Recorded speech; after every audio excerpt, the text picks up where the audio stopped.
Hello. I've never done the live thing on YouTube, so we'll see if I even like it for this format or not. I know you guys are going to have the chat stuff. Hopefully, nobody joins me. That's not the point of this. So, anyway, so I'm trying new things. I know you guys all are too, and I appreciate that so much. So, I wanted to do just a quick overview of after the small group discussions, just to give you a chance to hear my thoughts on some of the things. I wanted everybody to hear it, so this is the best way to do that. And then, um, kind of interspersed in that, I'm also going to give you some things on old age. Grandparenting that the books didn't really say or talk about so much, or your PowerPoint so much. So I just wanted to add those too. I had considered giving you another PowerPoint with a lecturette, and I thought, you guys have enough to do. So this is what we're going to do. Just do it quick. All right. So, yeah, so I really liked your discussions, all of them very good. All of them a lot of fun to listen to. And isn't it fun to hear everybody's point of view about it? When I first started, I was talking to Dr. Clennon, who had taught this last year. And last year's section, some of the people I knew that were taking this class, they did the same assignment. And some of them had said, I'd never thought of it as creepy before with the mom with ladder or any of those pieces. Never really thought about it as creepy. And I thought, what? How is that creepy? Because I'd never thought of it either that way. But you guys all came up somewhere in there. You guys all came up with it in some way, shape, or form. Maybe not creepy, but oh, I'd never just thought of that. And so it is interesting to look at it in depth and see it from a different viewpoint and someone else's viewpoint. I think that's a big takeaway for you, is that you're going to see it differently than anybody else does. And you're going to put into it the experiences you have, and the experiences you've had with your mother, with relationships, maybe even with a book. And every person that comes through your door as someone that you might be counseling is going to see something different in a different way too. So asking questions, letting them talk about it, tell them, you let them tell you their context or their meaning behind it. And then also you go get consultations, talk to others. Your colleagues are so important with that. And I still do it. I've been doing counseling for 16 years. You'd think I'd know everything by now. I don't. I absolutely don't. And it's very, very important to consult and do case studies and listen to each other and learn and continue to learn. So keep doing, keep working on that. And supervision isn't just for new people. Supervision can be for anybody. It's I've loved having supervision at various stages of my career with this. So, all right. Let's see other points. Who's the main character? Good thoughts on that. Everybody is going to see that in different ways also.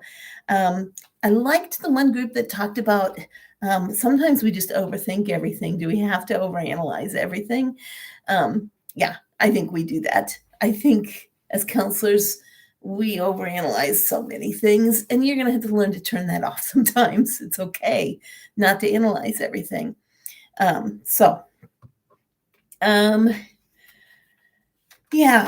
I liked how some people brought out that it's the book is more about the process of being a loving parent, or you know, attachment throughout and things like that. So good insights, good thoughts about all of that. Some people talked about not wanting to grow up, kind of the Peter Pan type of syndrome and those types of things. I thought that was interesting too. So again, you're going to take it where you need to go with this book. That's one of the joys of this book. And that's one of the reasons why I was so thankful that Dr. Clinton had put it in, and that because I wholeheartedly agreed that it was the perfect book, because it's one that I can use with anybody. I mean, even somebody older, to talk through what was it like for you, or how do you see this book, or what things brought to mind. And you get so much insight from another person when you just sit and listen to what they have to say. So I think it was very good to talk about unconditional love in all of that, and the attachment pieces. But when I'm thinking unconditional love and um, those things, I always think there are times when the parent can show love over and over. I mean, even like you were talking about, mother's not saying it to the child when he's awake. It's always when he's asleep. Um, and if I think about it, I even read it to my children, but it was more of a bedtime routine type of thing. So it gave me an opportunity to say it to my kids. So, and sometimes parents need a way to say I love you without, because they don't know how to say it, because they weren't told it when they were children. So, so regardless of that, sometimes in my work with adopted kids, especially, or kids who've been through major trauma when they were quite young, some of those children won't, even if you say it, show it in multiple ways, their core beliefs, there's Inside Out again, right? Their core beliefs don't believe that they're lovable. And so some of those kids are going to need help understanding and changing those core beliefs. And so kids might not see it or hear it, but they don't necessarily interpret it the same way as a parent might, or that you might see it or hear it. Yeah. So I wanted to point that piece out. The other piece I wanted to say, there was something someone said at one point, and it reminded me of the Bible verse, train up a child in the way he should go. And when he is old, he'll not depart from it. Some of those patterns that we teach when they're younger, going to church, reading Bible stories, or reading Bible truths, right? I mean, we don't want to say story necessarily, but reading together, reading the Bible, doing devotions together, having a bedtime routine, how it gets passed down from one generation to another. But it has to be a repetitive type of thing. It happened at the beginning, and it happened in the middle, and it happened at teenage years, and it happened. And somebody had said, well, it didn't really go through that next stage of development. Well, all right. Even the proverb says, train up a child in the way he should go, and when he is old, he will not depart from it, which can be a comfort to a lot of people, that those middle years are kind of nebulous and they're trying different identities out. And so sometimes, that's kind of a comfort in that. Okay. Attachment comes up again and again and again in all of the stages. And it is very interesting to me that attachment will come up again even in elder care. And that wasn't necessarily something that I saw while I was studying attachment or any of these things. As a matter of fact, just recently it came up when I was talking to somebody, and I went, aha, there it is again in elder care. And they're dealing with those same attachment issues and the same pieces of their lives that started out. So I love asking a new client, tell me your earliest memory. Tell me about the earliest thing that you can remember.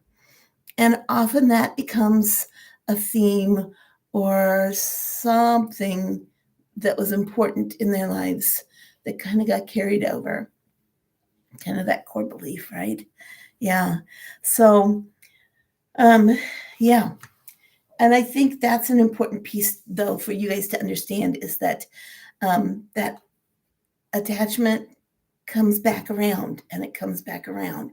And so, as someone who's um, kind of in that sandwich generation and they're dealing with their elderly family members and they're trying to manage, okay, what do I do with this person? How do we help care for them?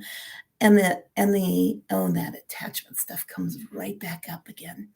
And you will often, that will be another transition for someone who's in their 40s, 50s, 60s, even because we have parents who are living older and older, that will come back in for counseling or start counseling because they're trying to deal with and they don't know where it's coming from, and they're angry or they're resentful and they don't want to be because they love their mother or father or um, so so I think it's interesting to look at all of those transitions and all of those times.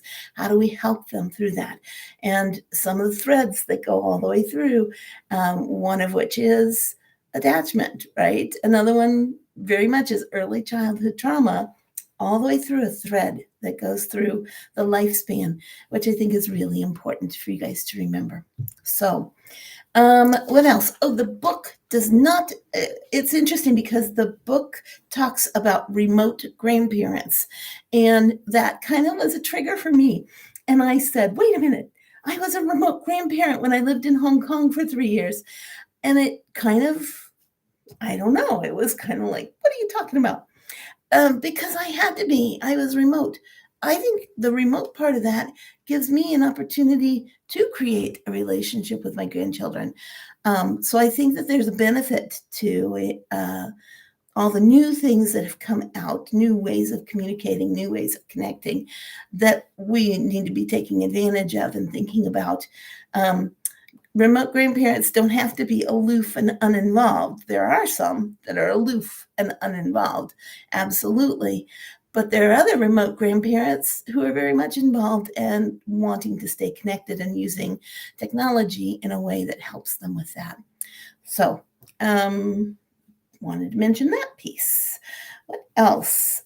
I think I'm done with my notes. This was a quick video, and hopefully this one worked this way. So, all right. I will do another video as we come closer to the end.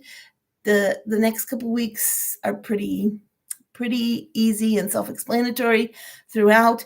But as we come towards the end, I want to make sure that you're knowing what you need to do. So I'll make sure there are videos in there explaining everything. And yeah, I think we're doing good. I think everybody's all right. Email me if you have any questions or concerns. If you look down at the very, not the last week, I think it's the week before, the 14th week, there's a question and answer. If you have questions about lifespan, material covered, any questions, well, almost anything is fair game. And you are welcome to put a question in there and I will try and answer it. So, yeah.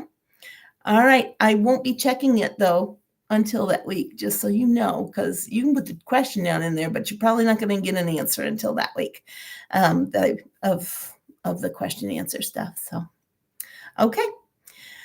All right. Well, I pray you're doing well and that your blogs are coming along and that you just continue on. Good job. Thanks. Bye.